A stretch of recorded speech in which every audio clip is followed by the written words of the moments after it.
Students, for question number 5, I need this diagram. You don't have to draw this diagram. I am just drawing it so that you can understand this question. So we got two rectangles.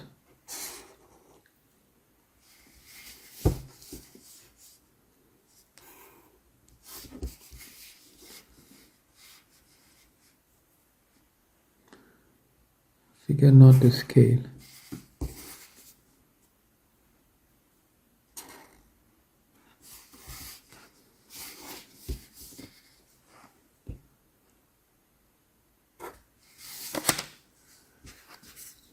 Okay, so this point is R, this point is S.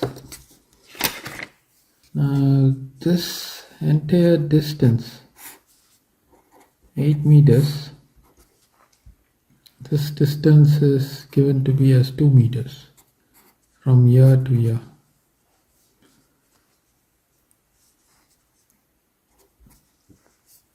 This is X and this distance is 5. This distance is 10, all meters.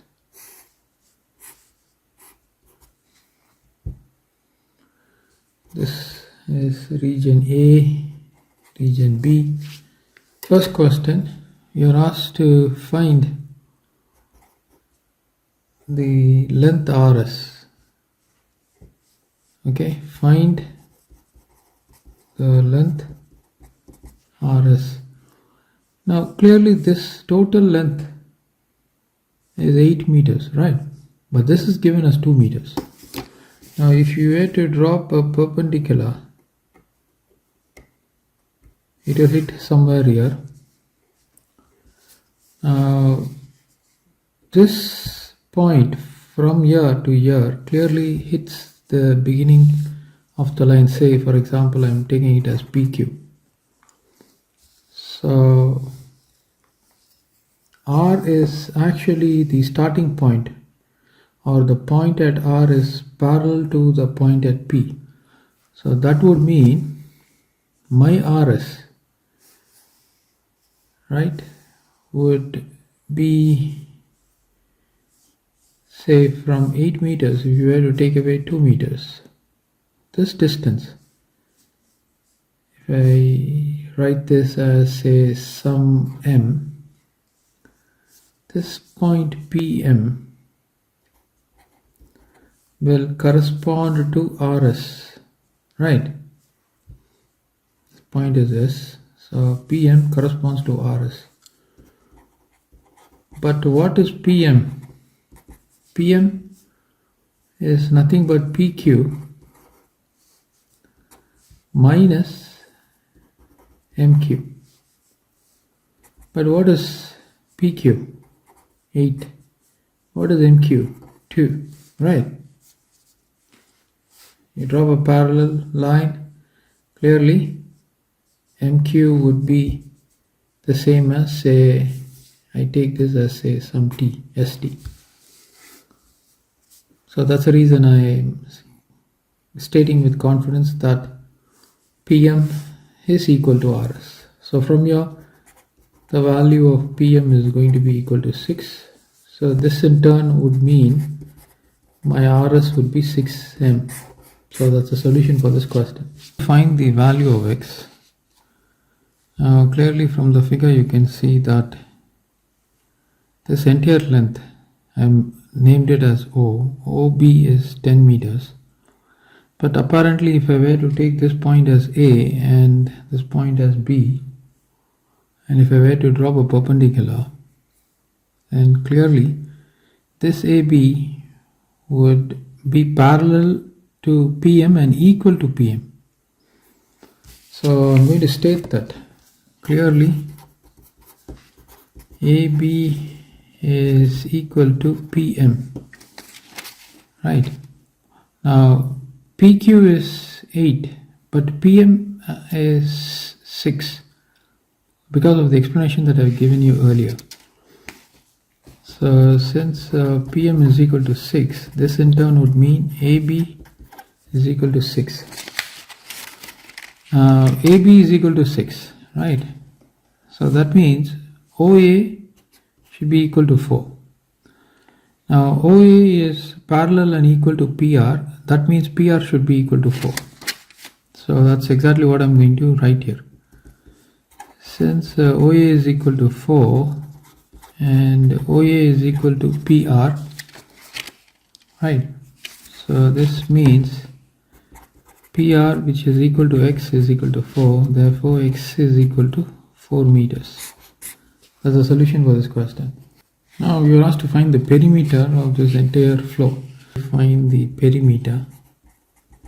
So that would be 10 plus 5, right? 10 means it's actually stretching all the way from B to O, and then 5 meters plus this distance has been found to be as 4. This is 3 meters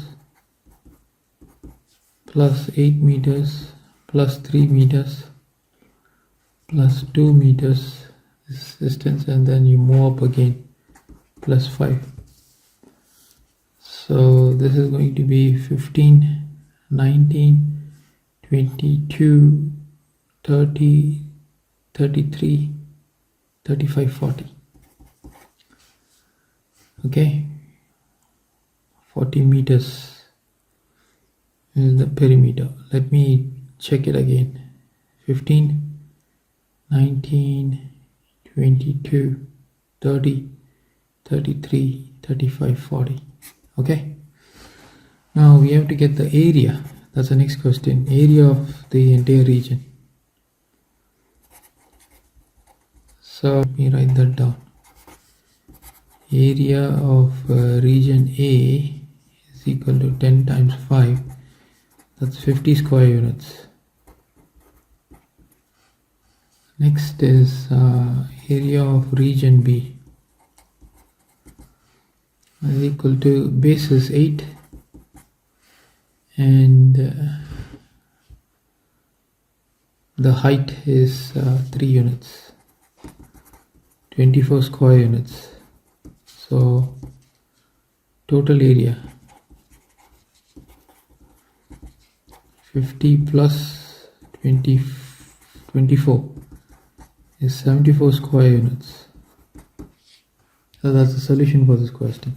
Now this is the next question. Region A is supposed to be covered by boards of 1 meter by 20 cm in dimension. Find the number of boards required. Okay, now the area of one board,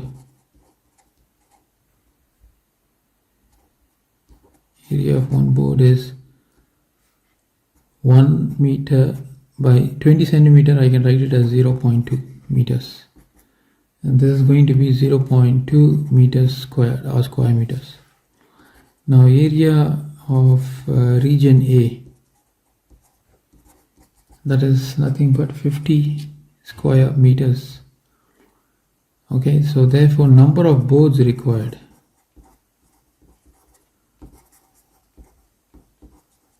that is going to be equal to 50 divided by 0.2, which is 250 boards.